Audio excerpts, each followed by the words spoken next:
25 మత్స్యకారుల గ్రామాలను కనెక్ట్ చేస్తూ మెటల్ రోడ్డు కోరారు.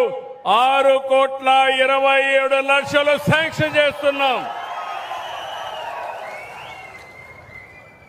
ఇంకో పక్కన desilting of north Buckingham canal కి 6.9 కోట్ల ఇది కూడా శాంక్షన్ చేస్తాం.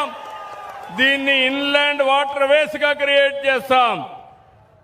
ఇంకో పక్క ఇక్కడ 220/123/33 kVA సబ్స్టేషన్ కావాలన్నారు.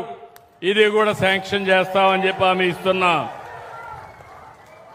ఇక్కడ చూసినప్పుడు R&B రోడ్ని Ramayapatnam Juvvaladinne fishing harbour కి కనెక్టివిటీ కావాలన్నారు. నేషనల్ హైవే కావాలన్నారు. ఇది కూడా రాసి శాంక్షన్ చేపిస్తాం.